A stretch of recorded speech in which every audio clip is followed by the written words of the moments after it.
샬롬, 주님의 이름으로 문안드립니다. 저는 봉쇄 수도원에서 밖에 나가지 않고 죽을 때까지 이 수도원에서 지내기로 했습니다. 핸드폰도 없습니다.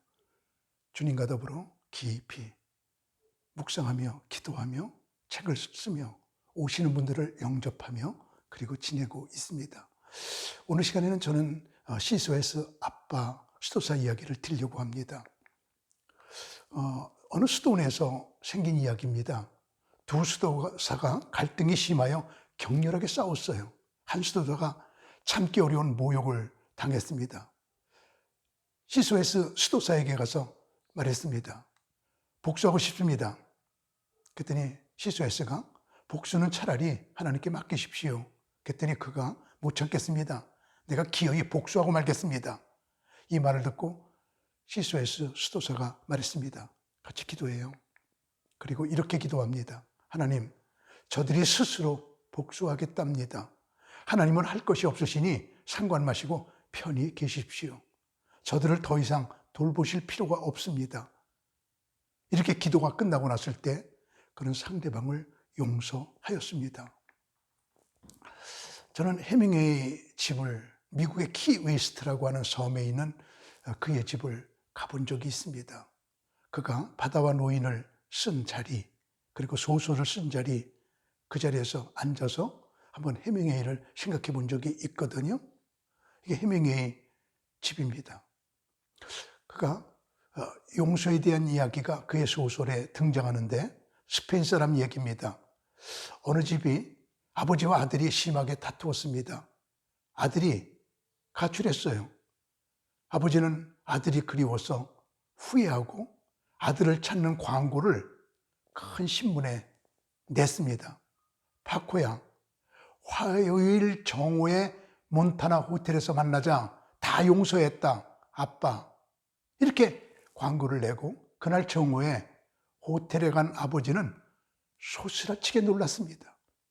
파코라는 이름을 가진 아이들 800명이 기다리고 있었습니다.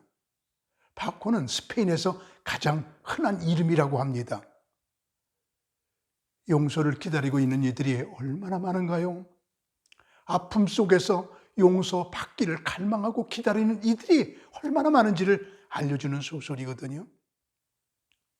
세상에는 용서가 필요한 사람들이 모래처럼 깔려 있답니다. 김구 선생님 이야기에도 이런 일화가 나옵니다. 그가 독립운동을 할 때입니다. 일본 헌병이 한국 청년을 매수해서 김구를 암살하도록 지령을 내려요. 그러나 이 청년이 독립군에 의해서 붙잡혔습니다. 사람들은 그 일본 앞잡이 노릇을 하던 한 청년을 처형하려고 김구 선생을 앞에 데리고 왔습니다. 그리고 자랑스럽게 말했습니다. 선생님을 암살하려다가 미수에 그친 그 청년을 잡아왔습니다. 그랬더니 김구 선생님이 여유 있게 풀어줘라. 그리고 그 청년을 꼭 안고 말합니다.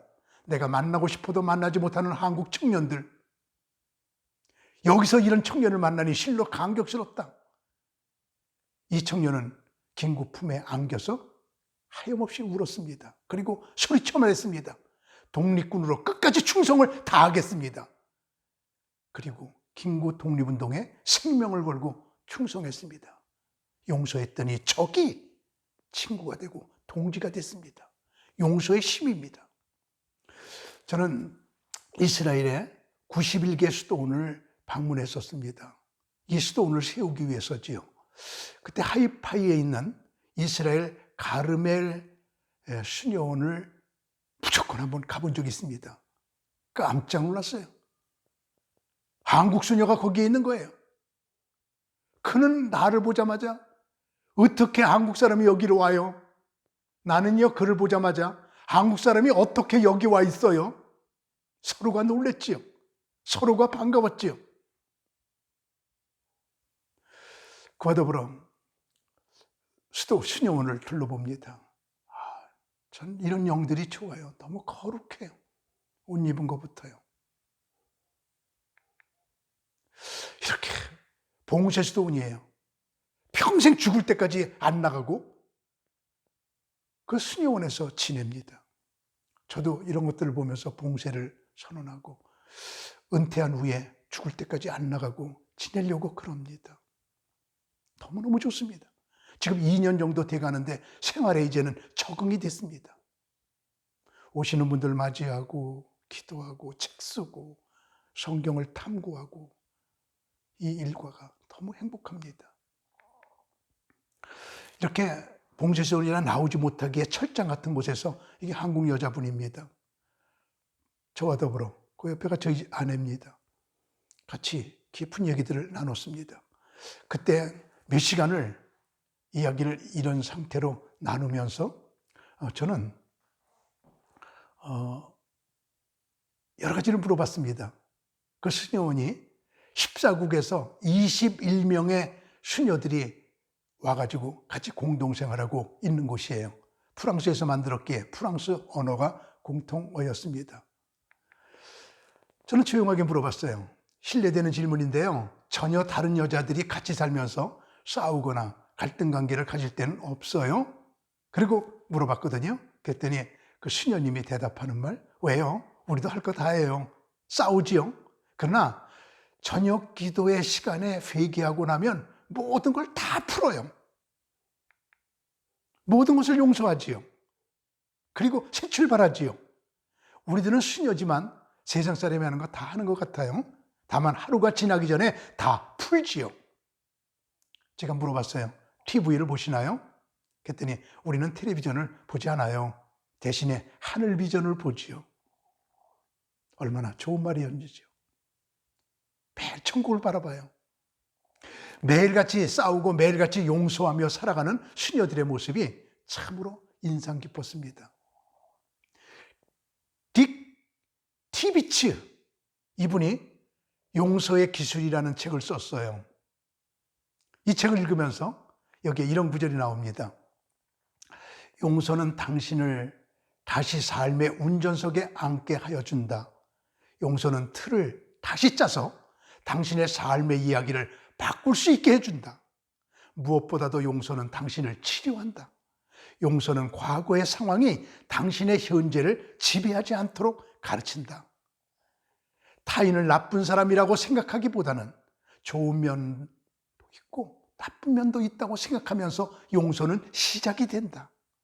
다른 사람에게 거는 기대치를 낮추라. 겸손과 공감의 기술을 터득하라. 이렇게 그는 말하고 있습니다. 우리는 모두를 왜 용서해야 되나요?